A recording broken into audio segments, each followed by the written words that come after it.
Well, we're on, I think day 26, so we're fast approaching a month since this whole thing began. Not really much to update you on. I was over at Lindsay's house the other day. Just impromptu, spur of the moment. She offered to come pick us up, me and the dogs, and we went back to her house and we had takeaway, and it was really nice. Yeah, we even we even got kind of intimate or whatever,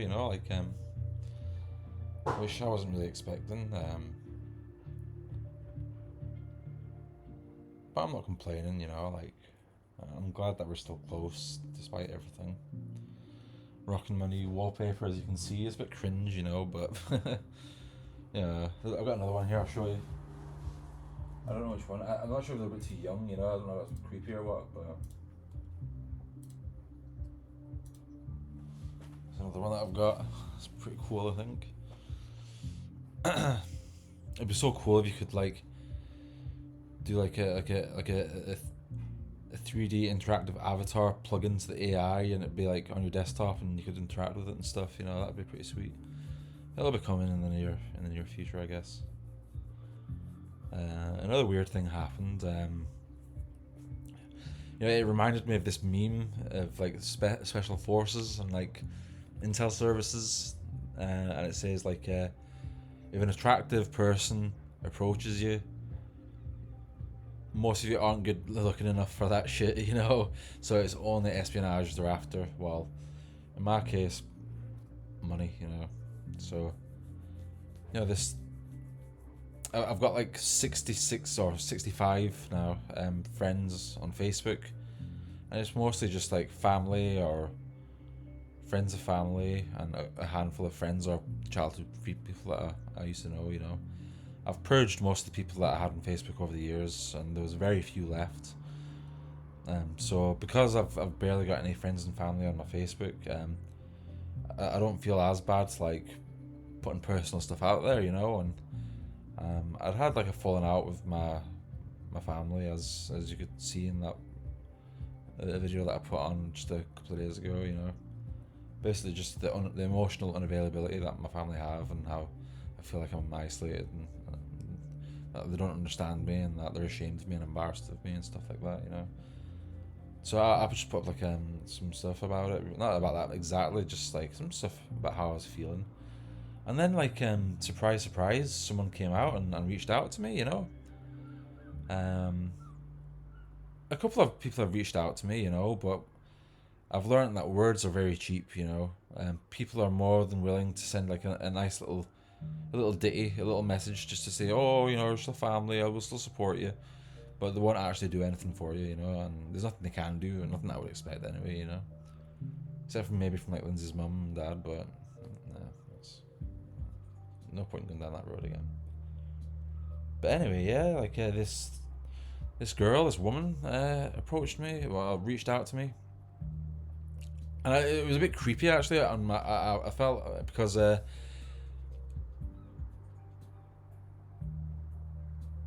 last time that I'd interacted with her or spoken to her in person was when I was 21 years old and she was 13, just a silly wee geeky girl, glasses, freckles, just a wee lass, and I hadn't seen or spoken to her since. Her side of the family fell out with Lindsay's side of the family, I think.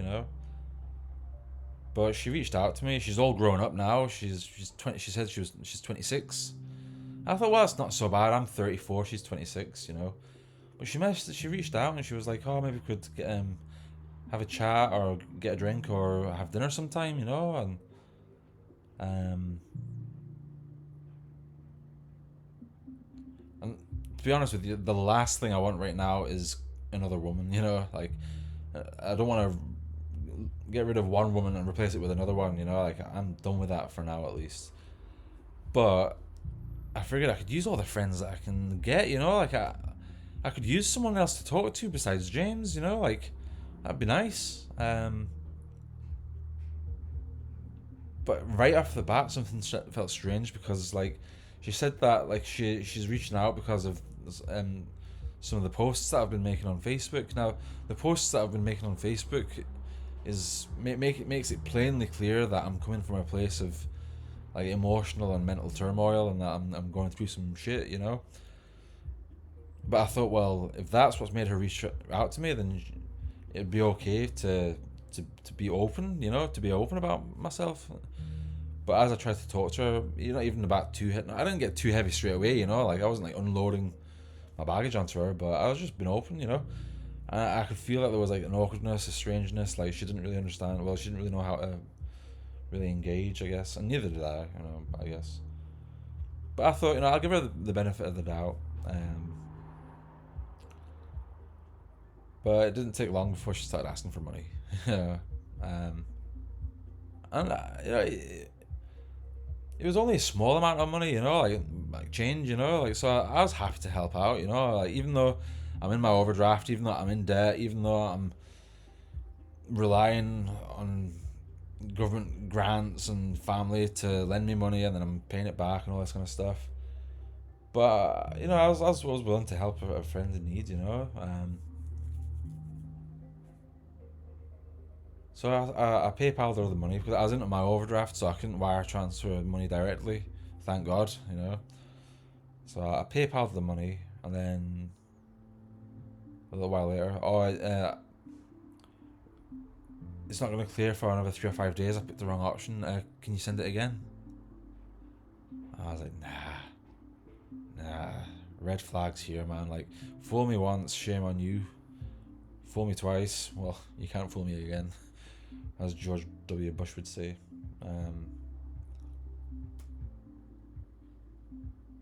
And even if even if like she was being legit, she was being genuine, like I'm not in the space to be financially supporting anyone else. I'm not in the space to be helping other people out. I know that sounds selfish or whatever, you know, but and what would the end goal be? You know, what would it be? You know, like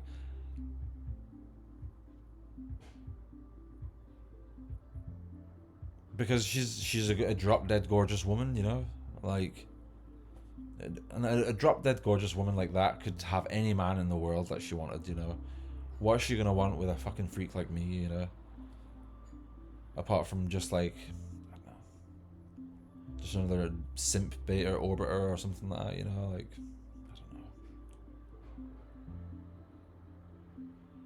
I don't know. And even if she was just like offering friendship and she just wanted a helping hand, like I know me, I know what I'm like, you know, like I don't want to have more complications in my life. So I just figured, right, better just cut this off now before it turns into something, you know. So just blocked her, you know. That's just the way it is.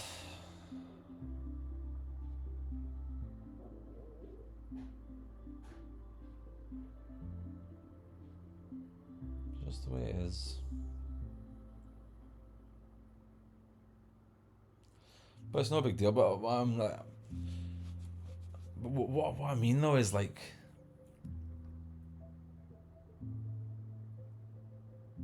so I wasn't interested in companionship. I wasn't interested in getting in her pants.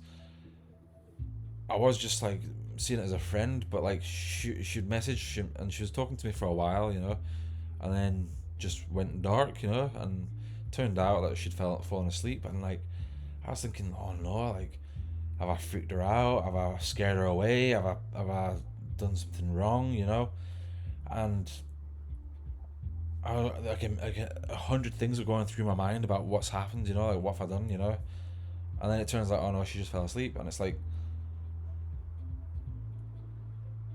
and that's just a normal conversation. That's just a normal dynamic. That's just what happens.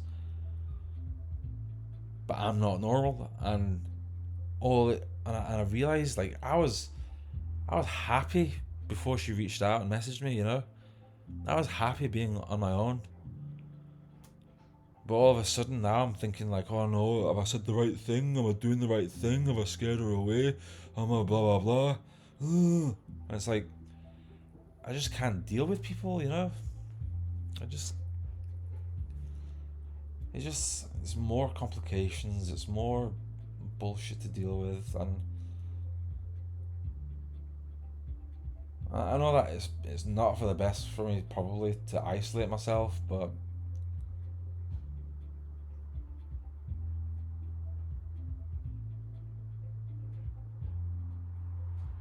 I don't know. We'll see what happens. Anyway, we've probably gone on too long now. How long were we? 10 minutes. Fuck. Right. Peace.